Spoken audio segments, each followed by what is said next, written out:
नमस्कार साथियों, आज हमारे बीच में अखिल भारतीय मंच स्वदेशी जागरण के अधिकारी दीपक शर्मा जी हमारे समक्ष हैं। मैं आपको नमस्कार करता हूं और अपने कार्यक्रम में आपका बहुत बहुत स्वागत करता हूं। धन्यवाद। तो कुछ सवाल मैं आपके बीच लेके आया हूं जो कि हमारे लोग समाज जानना चाहते हैं। सबसे पहले तो मैं आपसे जानना चाहूँगा कि स्वदेशी जागरण मंच आखिर में है क्या? स्वदेशी जागरण मंच 22 नवंबर 1991 को दत्तोपंत ठेंगड़ी जी ने इसका गठन किया था और इसका गठन एक विशेष परिस्थितियों में हुआ था। 1991 में पूरी दुनिया की अर्थव्यवस्थाओं को एक बनाया जाए, जिसको प्रचलित भाषा में हम WTO कहते हैं। सभी देश उसके सदस्य बने और एक ही नीति रीति पद्धति से सभी देश परस्पर व्यापार करें, अपने देशों की सीमाओं को खोल दें, चाहे वो कस्टम ड्यूटी के लिए हों, चाहे विदेशी पूंजी के प्रवाह आवागमन के लिए हों, चाहे विदेशी टेक्नोलॉजी के मुक्त आवागमन के लिए हों। वैश्वीकरण का जिसे हम दौर कहते हैं, LPG, लिबरलाइजेशन, प्राइवेटाइजेशन, ग्लोबलाइजेशन, वो दौर था। तब ये कहा गया था कि दुनिया एक ग्लोबल फैमिली बन गई है, विश्व एक परिवार बन गया है। तब दत्तोपंत ठेंगड़ी जी ने ये विचार किया कि हम हजारों सालों से वसुधैव कुटुंबकम कहते हैं और हजारों साल पुराना देश होने के कारण, सभ्यता होने के कारण, मानव जीवन, समाज जीवन और राष्ट्र जीवन के जितने आयाम होते हैं उन पर हमारा गहरा अनुभव जनित अध्ययन है और उसके आधार पर हमने समस्त पृथ्वी को चलाने का जो एक कल्पना सोची है वसुधैव कुटुंबकम की, यानी समस्त विश्व एक परिवार है। उस देश में 250-300 साल पुराने देश यह बताने आए हैं कि ग्लोबल फैमिली हो गया है। तो उनको जिज्ञासा हुई ये ग्लोबल फैमिली क्या है। तब उनके ध्यान में आया कि यह विकसित देशों के द्वारा विकासशील देशों के काम धंधे, रोजगार, प्राकृतिक साधन, उनके उद्योग व्यापार सबके शोषण का औजार है और आने वाले समय में इसके कारण बड़ी समस्याएं जनता के सामने रोज़गार की, अन्य चीज़ों की आएंगी। तो उन चीज़ों को समझने के लिए और जनता तक उन विषयों को सरल भाषा में ले जाने के लिए एक मंच की ज़रूरत पड़ेगी। तो उस दृष्टि से उन्होंने स्वदेशी जागरण मंच 22 नवंबर 1991 को बनाया। मेरा अगला प्रश्न आपसे, इस अभियान को आप धरातल पर कैसे उतारेंगे? स्वदेशी जागरण मंच समय समय पर मुद्दा आधारित अभियान लेता रहा है। चाहे हमारा वो रिटेल FDI को लेकर अभियान हो, चाहे आयोडीन नमक पर अभियान हो, चाहे पेटेंट को लेकर अभियान हो, चाहे भूमि सुपोषण अभियान हो। उसी क्रम में हमने 12 जनवरी स्वामी विवेकानंद जी का जन्म दिवस 12 जनवरी 2022 से, मैं दोहराता हूँ, 12 जनवरी 2022 स्वामी विवेकानंद जी के जन्म दिवस से हमने स्वावलंबी भारत अभियान प्रारंभ किया है। लगभग 1.5 वर्ष इसको हो गया है। ये स्वावलंबी भारत अभियान इस दृष्टि से लिया गया है कि भारत विश्व की सर्वाधिक जनसंख्या वाला देश है। UN के अनुसार भारत की जनसंख्या 142 करोड़ पार कर गई है। अगर हम दूसरी दृष्टि से भी देखें तो भारत इस वक्त विश्व का सर्वाधिक युवा देश भी है। भारत में एक दिन के बालक से लेकर 15 साल की आयु तक के 37 करोड़ बच्चे हैं जिनको अच्छा भोजन, अच्छी शिक्षा चाहिए। 15 वर्ष से लेकर 29 वर्ष तक के 37 करोड़ युवा हैं जिनको इस आयु में एक संतोषजनक रोज़गार चाहिए।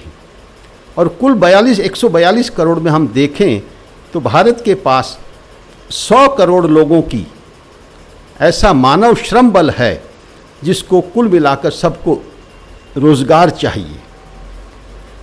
सरकारों के वश की ये बात हो ही नहीं सकती, चाहे कोई भी सरकार हो, वो 100 करोड़ लोगों को रोज़गार नहीं दे सकती। और इसमें भी एक राइडर है, हर महीने 10 लाख युवा काम करने लायक उम्र के हो जाते हैं। कहने का मतलब जो हमारी वर्क फोर्स है जिनको रोज़गार चाहिए, उसमें हर वर्ष 1.25 करोड़ युवा और जुड़ जाते हैं। भारत ही नहीं, समस्त विश्व की सरकारें भी एकजुट हो जाएं, अपने सारे आर्थिक संसाधन झोंक दें, तो भी इतने लोगों को रोज़गार नहीं दे सकती। अपनी बात का समर्थन करने के लिए मैं कुछ आंकड़े आपके सामने रखता हूँ। 2 प्रकार का क्षेत्र होता है जो रोज़गार देता है। एक क्षेत्र होता है संगठित क्षेत्र, एक क्षेत्र होता है असंगठित क्षेत्र। संगठित क्षेत्र में 5 प्रकार की चीज़ें आती हैं। 4 प्रकार की सरकारी नौकरी।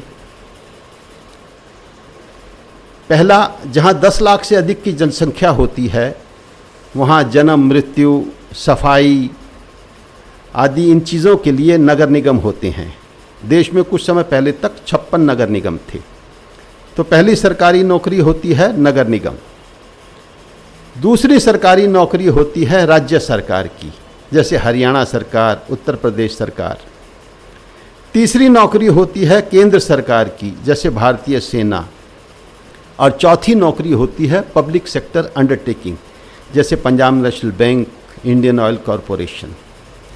इसके अलावा संगठित क्षेत्र में जो लिमिटेड कंपनियां होती हैं, प्राइवेट लिमिटेड कंपनियां होती हैं, मल्टीनेशनल कॉरपोरेशंस होते हैं, स्टॉक मार्केट में जो लिस्टेड कंपनियां हैं जिनके शेयर हम देखते हैं उतार चढ़ाव होते हैं, कहने का मतलब जिनका पीएफ कटता है, क्योंकि उससे गिनती की जा सकती है। तो ये 4 प्रकार की सरकारी नौकरी और ये कंपनियां, ये कुल मिलाकर संगठित क्षेत्र है और ये केवल 3 करोड़ 80 लाख लोगों को ही रोजगार देता है। देश का कार्यबल लगभग 100 करोड़ लोगों का है। तो बाकी 93% रोजगार कहाँ से आता है? तो वो रोजगार असंगठित क्षेत्र देता है। ये हमारी बाज़ारों की दुकानें, ये हमारे सड़कों पर चलते हुए ट्रक, ये हमारी चलती हुई ओला उबर की टैक्सियाँ, ये हमारे चलते हुए ऑटो, ये हमारे मछुआरे, छोटी फैक्ट्रियाँ, खेती किसानी, कारीगर, बुनकर आदि, ये सब असंगठित क्षेत्र है। देश का 93% रोजगार ये लोग देते हैं। इसमें कुछ मैं आंकड़े आपको देता हूँ। देश में 1 करोड़ ट्रक हैं, किसी के 2 ट्रक, किसी के 20 ट्रक, किसी के 100 ट्रक, 2 करोड़ लोगों को रोजगार देते हैं। 1 करोड़ 20 लाख लोगों को ऑटो चलाने से रोजगार मिलता है। नितिन गडकरी जी अनेक बार कहते हैं रिक्शा से 1 करोड़ लोग आजीविका कमा रहे हैं। हमारी जो तटीय सीमा है, उड़ीसा से नीचे उतर जाओ केरल और ऊपर चढ़ जाओ गुजरात, 7200 किलोमीटर की लंबी तटीय सीमा, 3 करोड़ मछुआरे यहाँ पर रहते हैं जो मछली पकड़ के रोजगार पाते हैं। 2.5 करोड़ हमारे यहाँ बुनकर आर्टिजन्स हैं, कारीगर हैं। श्रम मंत्रालय का लेबर ब्यूरो के अनुसार 3 करोड़ लोग राजमिस्त्री के काम से आजीविका चला रहे हैं। 1 करोड़ 10 लाख छोटी दुकानें हैं अपने जो बाज़ारों में लगती हैं, 8 करोड़ लोगों को रोज़गार दे रही हैं। इस प्रकार से भारत का ये असंगठित क्षेत्र 93% जनता को रोज़गार दे रहा है। अब सवाल ये आता है कि जब ये रोज़गार मिल रहा है तो स्वावलंबी भारत अभियान चलाने की ज़रूरत क्या पड़ी? जी हाँ, क्योंकि वैश्वीकरण के कारण सभी देश WTO के सदस्य हो गए हैं और पूरे दुनिया में उद्योग व्यापार चलाने की समान नीतियां बन रही हैं, समान नियम बन रहे हैं, समान कानून बन रहे हैं। तो इस कारण से हमारा जो 93% असंगठित क्षेत्र है, जो लोगों को रोजगार दे रहा है, उनको भी अब इन नियमों के, नीतियों के, कानूनों के दायरे में आना पड़ेगा और ये समय रहते अपने आप को संगठित कर लें। एक तो इस अभियान का ये लक्ष्य है, क्योंकि अगर हम समय रहते स्वयं को संगठित नहीं करेंगे तो बहुराष्ट्रीय विदेशी कंपनियां आकर हमें संगठित करने के नाम पर उस व्यापार का कॉरपोरेटाइजेशन कर लेंगी। इसलिए हम स्वयं को ऑर्गेनाइज्ड कर लें, अपने सभी उद्योग व्यापारों को ऑर्गेनाइज्ड कर लें। दूसरा इसका पक्ष ये है, जो नए युवा हैं, जो अभी उद्योग व्यापार में नहीं हैं, तो उनको इस माइंडसेट में लाना कि नौकरी जब हैं ही बहुत कम, जैसा कि मैंने बताया कुल 3 करोड़ 80 लाख नौकरियां संगठित क्षेत्र दे रहा है और अपने पास 74 करोड़ युवा 29 वर्ष तक के हैं। देश में जिनकी आयु 29 वर्ष से नीचे है, ऐसे युवा 74 करोड़ हैं। तो वो अगर बचपन से ही यदि उनमें ये भावना भरी जाएगी पढ़ लिख कर नौकरी करूँगा, और नौकरियाँ बहुत कम हैं, जिस प्रकार से टेक्नोलॉजी आ रही है, आने वाले समय में ये और भी कम होंगी, क्योंकि टेक्नोलॉजी और मशीनें, ऑटोमेटेड मशीनें वो काम करेंगी। तो उनको बचपन से ये भाव भरना, मुझे अपना कोई छोटा मोटा उद्यम खड़ा करना है, मैं नौकरी देने वाला बनूंगा, नौकरी मांगने वाला नहीं।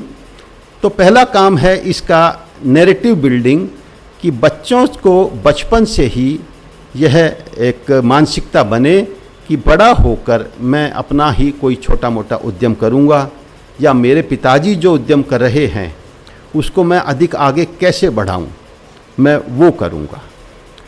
तीसरा इसका अभियान का लक्ष्य है, हम उन युवाओं को केवल भाषण नहीं देंगे, हम उनको सहायता करेंगे, हम उनको अवसर उपलब्ध करवाएंगे, हम उनको मार्गदर्शन देंगे, हैंड होल्डिंग करेंगे, उनको सरकार की योजनाओं की जानकारी देंगे।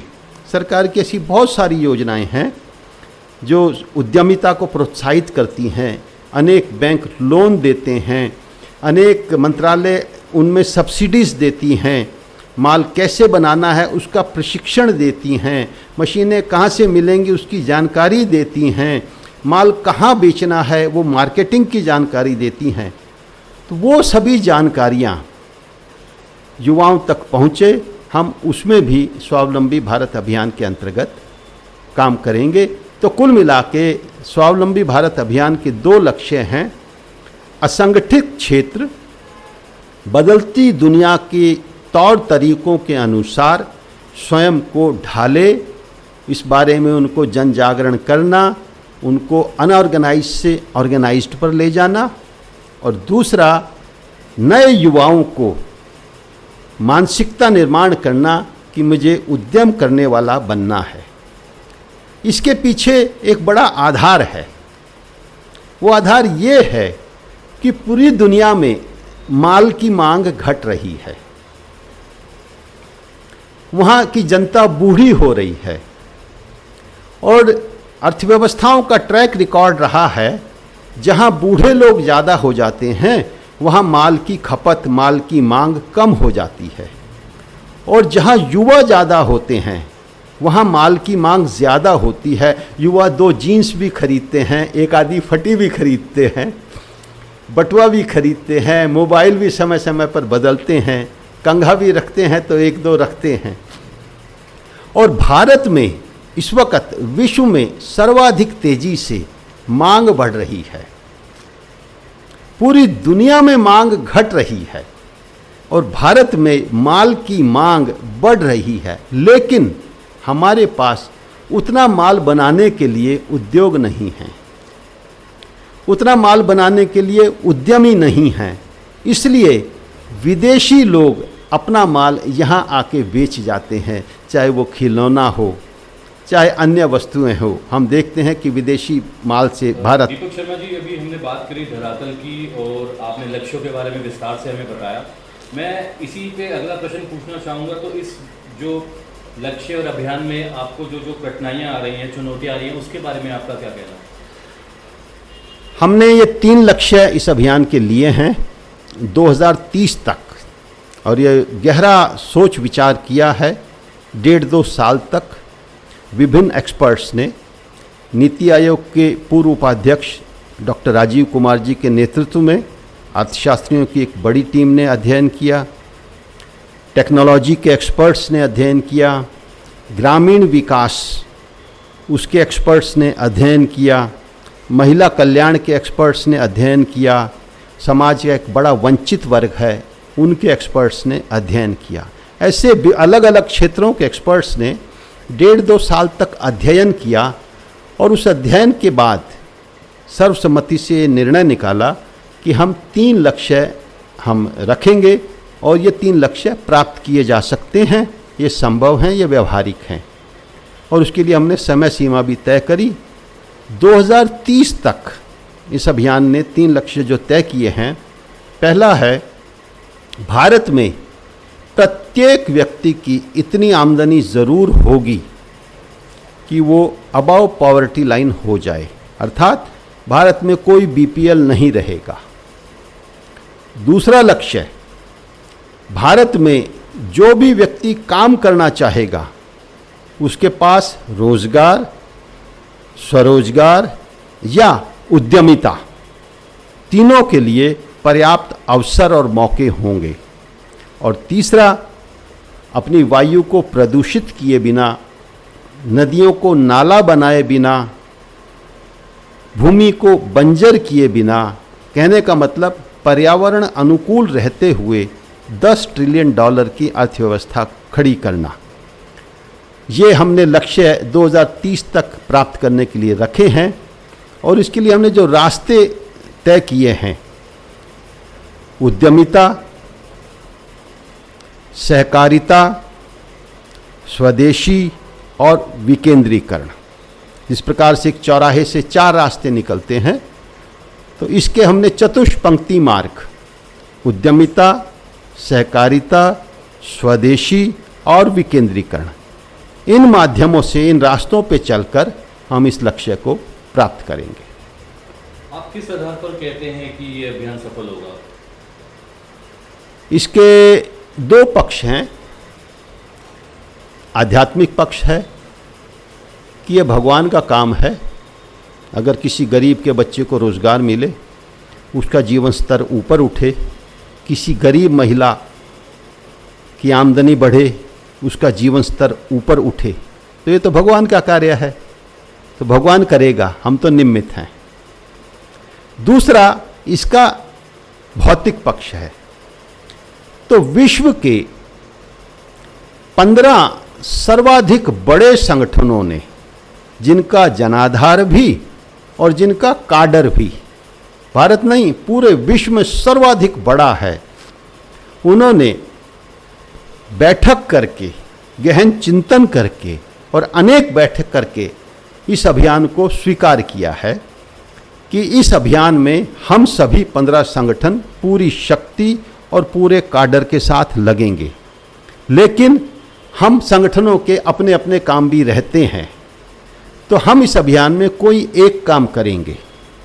ऐसा करके 15 संगठनों ने अपना एक एक काम बांट लिया है, और उसके संयोजन का काम, कोऑर्डिनेशन का काम, जैसे माला में मोती होते हैं तो एक धागा उनको सबको पिरो के माला के रूप में बना देता है, तो संयोजन का काम वो स्वदेशी जागरण मंच को दिया गया है। वो संगठन हैं भारतीय जनता पार्टी, अखिल भारतीय विद्यार्थी परिषद, मजदूरों के लिए भारतीय मजदूर संघ, किसानों के लिए भारतीय किसान संघ, छोटी फैक्ट्री वालों के लिए लघु उद्योग भारती, युवाओं में ये अपना सक्षम है, दिव्यांगों के लिए सक्षम है। इस प्रकार से जो बड़े संगठन हैं, जो अपने अपने एरियाज़ के एक्सपर्ट हैं, तो उन्होंने इसको ओन किया है। तो हमारा मानना है कि ये अभियान निश्चित रूप से सफल आखिरी होगा। सवाल मैं आपके समक्ष रखना चाहूँगा, समाज को इससे क्या प्राप्त होगा, क्या मिलेगा? समाज की आज की अगर आप किसी से भी बाहर निकल के पूछ लें, पहली सबसे बड़ी समस्या क्या है, समाज के किसी भी वर्ग से पूछ लें, युवाओं के किसी भी वर्ग से पूछ लें, भाई आप क्या चाहते हो, तो उसकी पहला उसके मुंह से निकलने वाला शब्द होगा, मुझे कोई अच्छा सा मेरी योग्यता के अनुसार रोजगार मिल जाए। तो ये अभियान में हमारा विश्वास है कि समाज की जो सबसे बड़ी समस्या है बेरोजगारी, और मेरा ये मानना है देश में और समाज में बाकी जितनी भी समस्याएं होती हैं उनमें से अधिकांश बेरोजगारी के कारण ही उत्पन्न होती हैं। युवाओं का भटकना, युवाओं का नशाग्रस्त होना, युवाओं का देशद्रोही हाथों में जाना, युवाओं का अपराध की तरफ जाना, ऐसी अनेक समस्याओं का मुख्य कारण बेरोजगारी ही होता है। और हमारा विश्वास है अगर हम बेरोजगारी को समाप्त कर पाएंगे तो समाज को अनेक समस्याओं से छुटकारा मिलेगा। मेरा सवाल ये है कि जैसे कि हम बात करते हैं कि हम लोग स्वरोजगार की हम लोग बात कर रहे हैं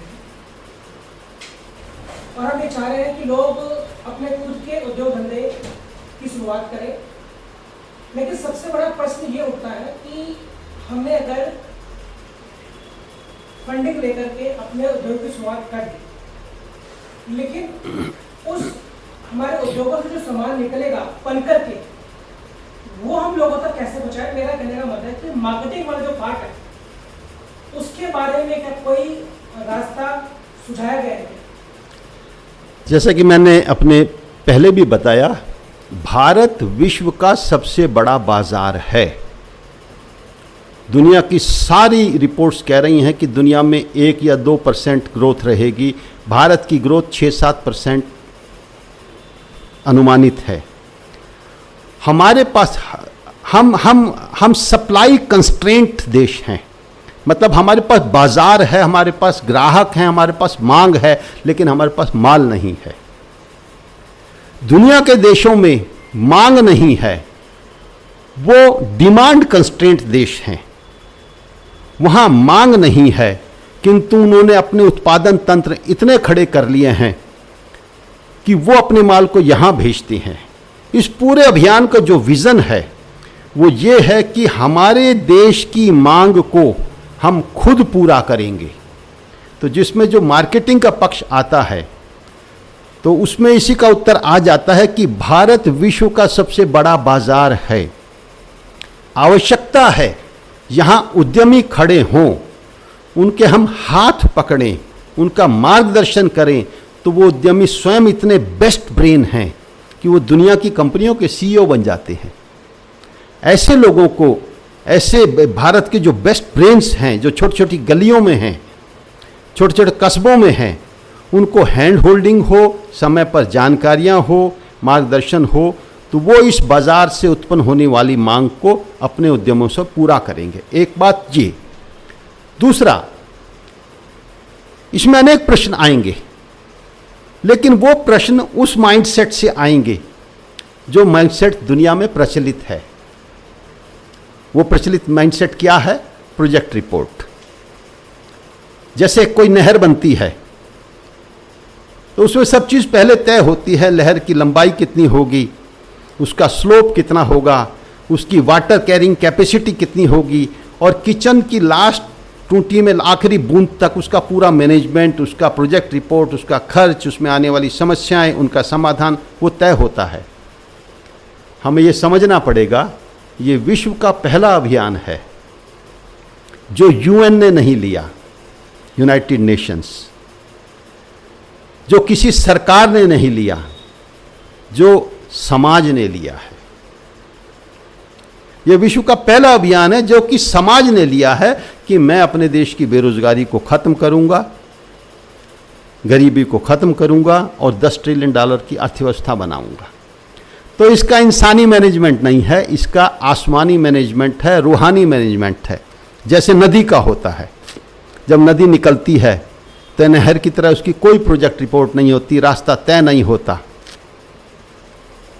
नदी खाई आती है तो उसको भरकर चलती है, पहाड़ आती है तो उसको किनारे से निकलती है, चट्टान आती है तो उसको घिसकर गोल करते हुए अपने लक्ष्य तक ज़रूर पहुंचती है।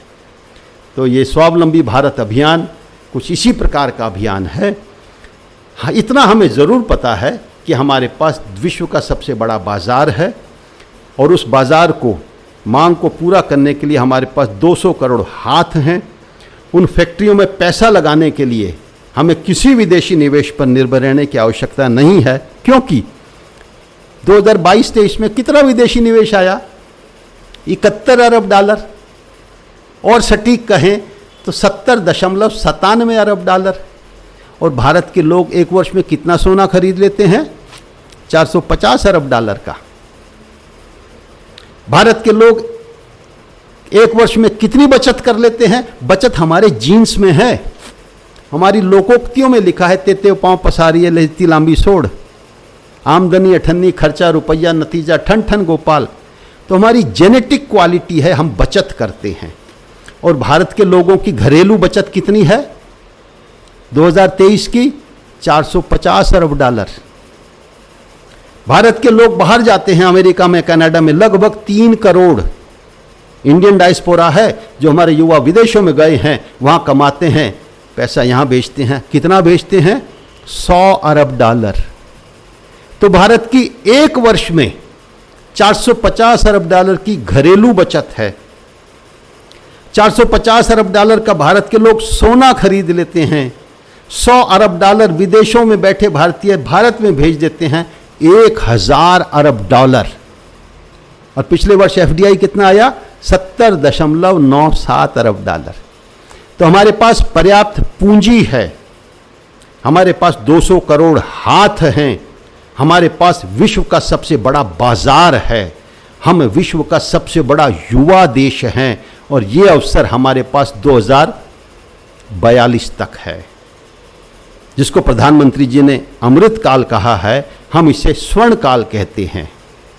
इन तीनों चीज़ों का अगर हम ठीक से संयोजन करते हैं, परिश्रम करने वाले हाथ, यह पूंजी और भारत का बाजार, तो हम गांव-गांव तक इतना विशाल और विराट उत्पादन तंत्र, लाखों फैक्ट्रियों का तंत्र खड़ा कर लेंगे कि 2042 के अमृत काल के बाद भी, स्वर्ण काल के बाद भी अनेक सैकड़ों वर्ष तक हम विश्व के सबसे समृद्ध देश बने रह सकते हैं। और अतीत में ऐसा ही था। 1750 वर्षों तक, आज हम 2023 में हैं, 1750 वर्षों तक हम विश्व के पहले या दूसरे नंबर के सर्वाधिक समृद्ध, विश्व जीडीपी में सर्वाधिक हिस्सा रखने वाले देश रहे थे। उसी रास्ते पर दोबारा आना है। अंत में मैं यही मैसेज देना चाहूँगा, भारत कुंभ को मानने वाला देश है। कुंभ का अर्थ स्नान, 12 वर्ष के बाद आता है। भारत स्नान करता है, तरोताज़ा होता है, अपने आप को रीइन्वेंट करता है, अपने आप को दोबारा खोजता है, नई ऊर्जा से भर जाता है। यह भारत को सदैव तरोताज़ा और युग के अनुकूल बनाता है। उसी प्रकार से अगर हम पिछले स्वतंत्रता के बाद का इतिहास देखें तो 1975 के लगभग, जब देश ने आपातकाल का सामना किया था, तो लोकनायक जयप्रकाश नारायण जी के नेतृत्व में समग्र क्रांति की गूंज उठी थी। फिर 15-20 साल बाद राम जन्मभूमि के आंदोलन ने देश के गांव-गांव को, एक एक युवा को, देश के कण कण को पुनर्जीवित किया, नहा धो के ताज़ा किया, नई ऊर्जा से भरा, रीइन्वेंट किया। उसके बाद फिर 15 साल बाद भ्रष्टाचार विरोधी आंदोलन ने देश में फिर नई ऊर्जा भरी और देश को फिर एक नई ऊर्जा से और नई ताकत से देश उठ खड़ा हुआ, आगे बढ़ा। अब फिर 15 साल हो गए हैं। कुंभ को मानने वाला देश एक बार फिर स्नान के लिए आकुल है, और ये नया स्नान स्वावलंबी भारत का स्नान है।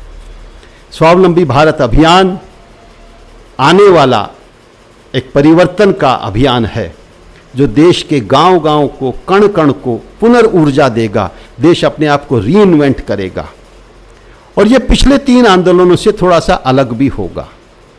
पिछले तीनों आंदोलनों ने देश को राजनीतिक नेतृत्व दिया, देश को सामाजिक नेतृत्व दिया, देश को धार्मिक नेतृत्व दिया। अशोक जी सिंघल का विराट नेतृत्व सामाजिक नेतृत्व का प्रतीक है। साध्वी ऋतंभरा धार्मिक नेतृत्व का प्रतीक है। लाल कृष्ण जी आडवाणी राम जन्मभूमि आंदोलन से जो निकले वो राजनीतिक नेतृत्व का प्रतीक है।